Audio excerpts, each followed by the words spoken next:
some people have accused you, and I know it's a baseless accusation of following trends, but what would you say? I think we set them rather than follow them, to be honest.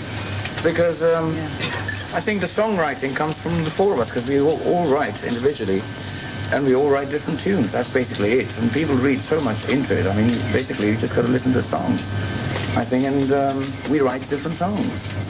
And so between the four of us, we just come up with... Sometimes we don't like each other's songs, but we still sing on them. Speaking of videos, I mean, anyone who's sold over 50 million records can do anything he bloody well wants in their videos, but why the Coronation Street drag in Why not? Break Free?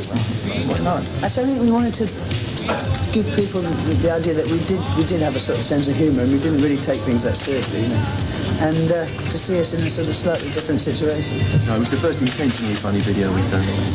You've worn some pretty wild things in your time, you know, like dresses, red leather, hot pants, etc.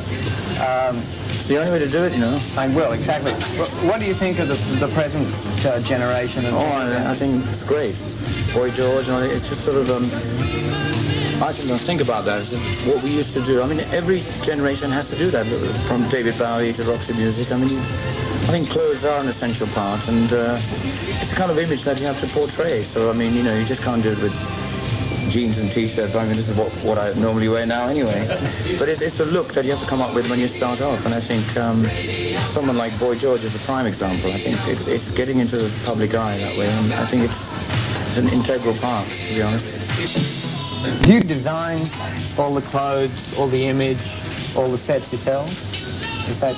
Yes, I mean, together, the four of us do. I mean, when you said clothes, I mean, I think we all design our own clothes, and it's basically a form of taste. I mean, you know, we wear what we like. But the concept is clean, and not somebody else.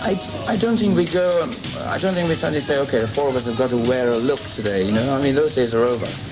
I think we just do what we feel like, to be honest, and... Just look at the videos and the stage set. Well, yeah, I mean, you're not packaged by somebody. You haven't got not at all. a godfather up there Absolutely pulling the not. strings. No, never have been. Yeah, Malcolm. Who would it be? No, we're too pig-headed for that, you know. It's like, we've never allowed anyone to tell us what to do with it. It's sometimes been problematical, you know. But Who came up with the Metropolis idea? We all did. I think it just fell into place. Yes, we've all been big fans of that film for a long time, and then George Amaroda showed us a rough cut of his... He showed you his version. And that's how it came along, to be honest. Yeah. That's the first time we realised that we could get our hands on a bit of the film, you know. But that's how that came up.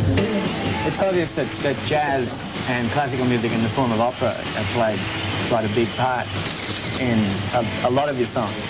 Is there anything else coming in now, like South American music perhaps, or...? No, we're not going to pinch any South American stuff like Rod Stewart did, but... Oh, he's going to kill me. No, there is, I mean... I sort of have a certain flavor on my sort of solo album. I'm not trying to plug my solo album. Yeah, it's a solo album. No, it's just there's a lot of Latin, sort of American beat to it. And that's about the only thing from South America I can think about. But we don't sort of go to... What can we get from Australia, I wonder?